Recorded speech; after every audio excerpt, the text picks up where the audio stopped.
Pull-ups have always been a big struggle for me, but I recently hit a huge PR, over 50% of my body weight. Go! After implementing some new methods that could be massively beneficial if you're trying to get a stronger pull-up as well. Doing a 100-pound pull-up at 195 isn't the most crazy impressive pull-up, but for me, even when I felt like I was training the pull-up really hard, it kind of seems like I didn't get anywhere. I thought maybe I was fighting against my own genetics. I've got this lanky 6'4" build with narrow shoulders and arms that hang down to my knees. Kind of fighting an uphill battle with pull-ups. But I put those excuses to the side and I took on the project, and with these methods, I was able to break through some really big plateaus. Let's take a look. The middle of the pull-up is the easiest, which is why people love skipping the top and the bottom. But as we know, using full range of motion is essential to getting a massively strong pull-up. If you struggle with the top and the bottom of the pull-up like I do, here's a couple drills you can use to get better at them. The pull prep or reverse shrug is a great way to work on the initiation of the pull-up, pulling the shoulder blades down just as if you're gonna start one. But the way that this is conventionally done, in my opinion, leaves a little bit on the table, because the hardest part about the initiation isn't necessarily pulling the shoulder blades down, but it's the combination of that and starting to bend the elbow. So the way that I like to teach this is pull the shoulder blades down and bend the elbows slightly at the same time. Hold and then relax. And repeat that 10 times. And the top of the pull-up is definitely the hardest, getting from the nose to the chin, or especially getting all the way to the chest if that's what you're after. So the drill here is to get your feet up on a box, and then we're gonna drill this last 10% of the pull-up from nose to chest.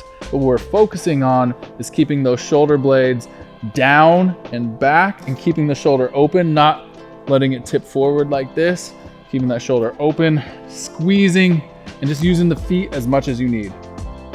10 reps of each of these before you do pull-ups is a game changer. And if you're needing extra work on them, do another set when you're done to really sink those changes in stone. I think the reason my progress had stalled in pull-ups previously was because I would basically do the same workout every single time. For me, it was 5x5 weighted pull-ups. But I think for a lot of people, it's just busting out as many body weight pull-ups as you can until you get tired. I think there's a more interesting and methodical way to approach this. Vary your rep schemes regularly and have the intensity match the rep scheme. Number one, we have high reps, something like 9 to 12 for only 3 sets. You have moderate reps, something like 5 to 8 reps. You would do this for 4 sets. And then you have low reps, like 2 to 4 reps, but you would do this for more like 5 or 6 sets. And so you would alternate between these rep schemes quite regularly. I literally went from low to moderate to high, back to low. And to get the best results, make sure you're doing at least 2 pull-up sessions a week,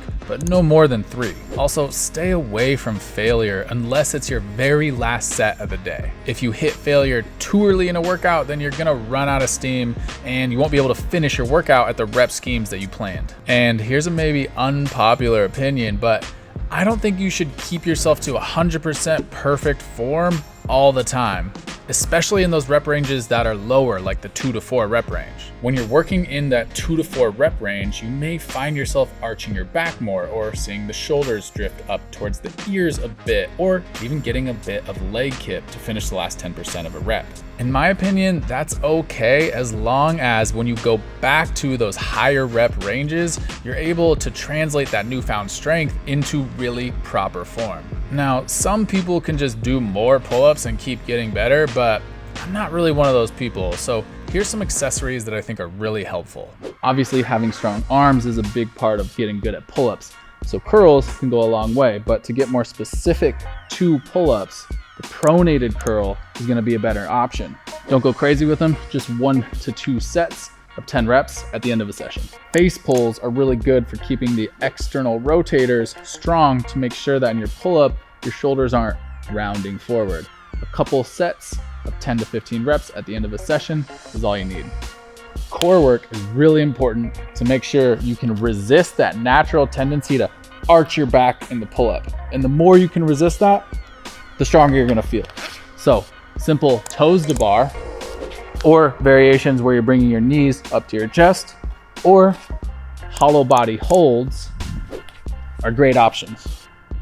And just remember, accessories are just that. They're accessories. They shouldn't be the meat of your workout. So unless you're actually bodybuilding, just a few sets at the end of your session is just fine. Don't make this mistake. If you drop to the bottom of the pull-up, you're leaving massive amounts of gains on the table. And people tend to do this when they're focusing on getting a certain number in their head, rather than focusing on the quality of the movement. Now remember, the eccentric portion of an exercise where the muscles are contracted but getting longer, so the lowering part of a pull-up, is where most of the actual muscle gain takes place. But I think maybe equally important here is in the lowering portion, you actually have more control over your form. So focus on pulling powerfully on your way up, and then really focus on your form and control on the way down. And that's how you'll maximize your gains. So I took on pull-ups as my project. What is gonna be your next project? Let us know in the comment section below. And don't forget to check out our new Master Mobility program. Check the first link in the description. We'll see you next time.